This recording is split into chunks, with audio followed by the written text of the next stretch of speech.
Solicite já o trade na sua corretora.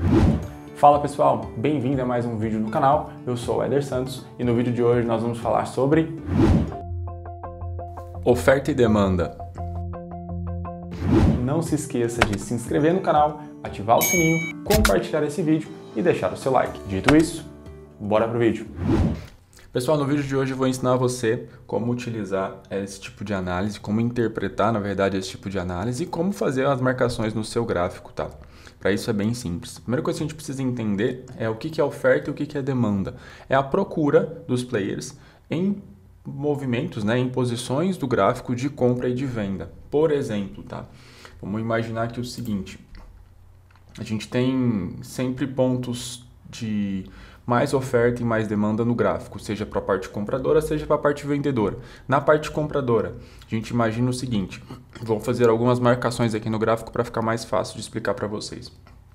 Por exemplo, eu tenho aqui um espaço onde a gente teve um movimento de queda e em contrapartida entrou aqui um movimento maior de compra que jogou o preço para cima, que aí a gente fez este movimento, né? Aqui. E nós fizemos este movimento aqui também. Tá, deixa eu diminuir aqui a setinha um pouquinho. O que isso nos mostra? Nos mostra que nessa faixa de preço entrou uma força compradora, entrou um movimento comprador que não deixou o preço cair mais. E a gente tem também, aqui em cima, um outro movimento assim, que é o movimento de vendedores, que com a sua força exercida, acabou jogando o preço sempre para baixo quando ele chega nessa região, né? Então a gente tem aqui a oferta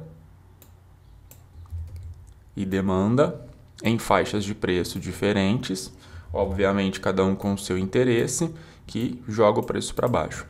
Por que isso acontece? Isso acontece por alguns aspectos. Um aspecto mais importante é aqui o que?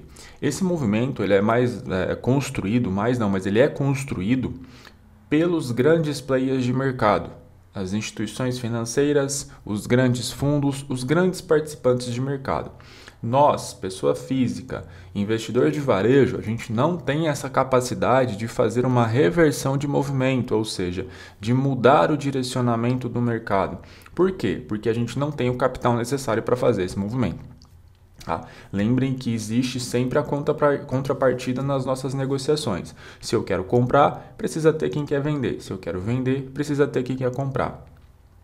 E o preço só desloca quando eu compro mais do que está sendo ofertado. E aí a gente tem aquele deslocamento de preço. Ele começa a andar para valores acima de onde eu estou comprando.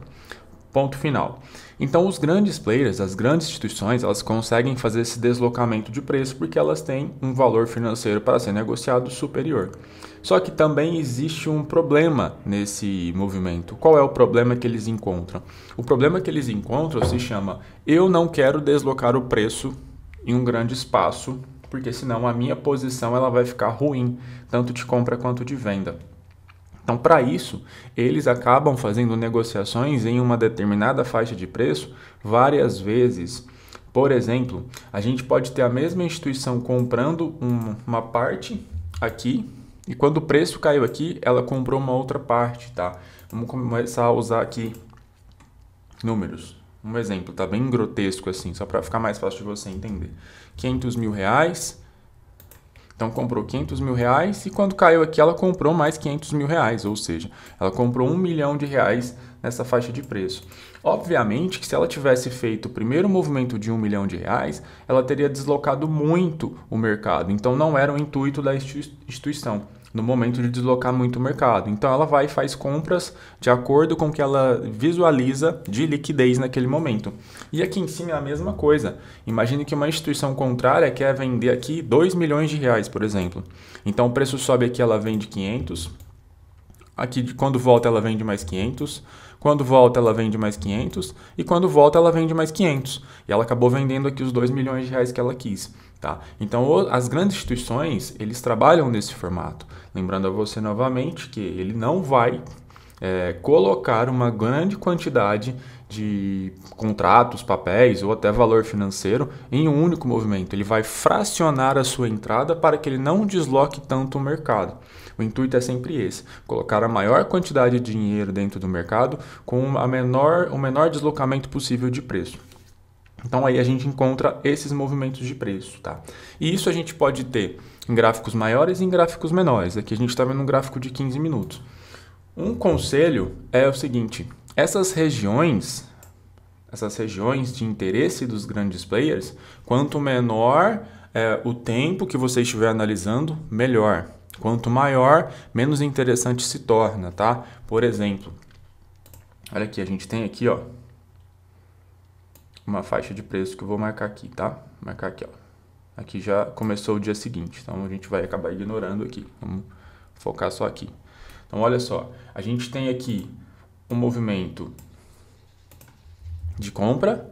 Quando o preço retorna na região, a gente tem um outro movimento de compra. Então, possivelmente, os grandes players de mercado fizeram uma inserção de compra, vamos chamar assim, nessa faixa de preço. E quando o mercado retornou na mesma região, atuaram novamente. Então, aí a gente tem um movimento aqui, ó, subindo. E quando ele retorna na mesma faixa de preço, novamente, a gente tem um movimento subindo. E a venda ela é verdadeira também, tá, pessoal? Vamos pegar aqui a venda para vocês terem uma ideia. Ó. No dia seguinte, a gente teve aqui a abertura, o mercado retorna, aqui, ó, olha só. Ó, a abertura aqui do dia, venderam, um exemplo, vou usar sempre o exemplo dos 500 mil, só de forma didática, tá? Venderam os 500 mil. Quando o mercado retornou na região novamente, ele defendeu e começou a cair. Tá? Então, lembre-se sempre, os grandes players de mercado não colocam um lote grande tudo de uma vez. Quando eu digo lote grande, é um lote muito grande mesmo. E aí, como é que eu sei que o lote é grande? Primeiro, você precisa acompanhar com mais acurácia, com mais detalhe o papel ou o ativo que você está negociando para você identificar o que é um lote grande.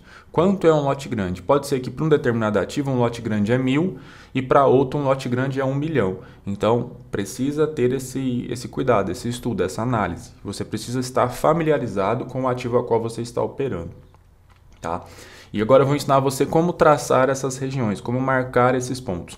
Novamente, quanto menor o tempo de análise, mais interessante é, tá? Quanto maior o tempo, pode ser que você perca ali em qualidade do ponto. E outro ponto importante também é o seguinte, só vale o primeiro vez que veio, depois disso pode ser que perca interesse, tá? Imagine sempre que o seguinte, a instituição inicia o dia vendendo, joga para baixo, vem aqui, ela defende, joga para baixo de novo. Depois disso, pode ser que esse ponto aqui ele não seja mais interessante para ela vender e pode passar direto, tá? Então, sempre o primeiro toque.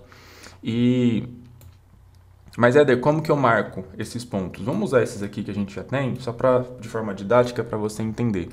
Como que você marca? Como que eu marco a parte de baixo aqui, que é da compra?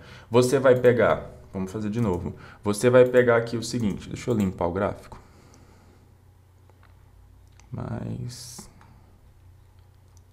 Apagar todos os objetos. Sim, limpamos. O que eu preciso entender? Eu preciso verificar aqui qual foi a última vela que fez o movimento subir, ou seja, a última vela aqui de venda que fez o movimento subir. A última vela de venda é essa. Então, eu vou marcar a abertura dela, tá? E o ponto mais baixo aqui e vou usar como referência. Então, sempre a abertura da última vela e o ponto mais baixo do movimento como referência. Então, essa região é uma região onde teve uma entrada de força compradora, tá? E na venda é a mesma coisa, só que a gente pega uma análise contrária. Eu vou pegar a última vela de compra, a abertura dela, que é aqui, mais alta, e o ponto mais alto do mercado. E vou levar como referência também, tá? Ponto mais alto, então, a abertura da última vela de compra e o ponto mais alto. Se essa vela vermelha tivesse com a máxima dela aqui, eu ia marcar aqui em cima, tá bom, pessoal? Por que a gente faz isso? Por que está sempre pegando a vela contrária? Porque vocês precisam entender que as instituições grandes, operam de modo contrário. Se o mercado está caindo, eles estão comprando. Se o mercado está subindo, eles estão vendendo. Por quê? Porque eles estão colocando lotes muito grandes no mercado. Então é sempre contraintuitivo. Combinado? Bem legal, não é mesmo? Mas se você ficou com alguma dúvida, é só deixar aqui embaixo nos comentários. Não se esqueça de se inscrever no canal, ativar o sininho, compartilhar esse vídeo e deixar o seu like. Vejo você no próximo vídeo.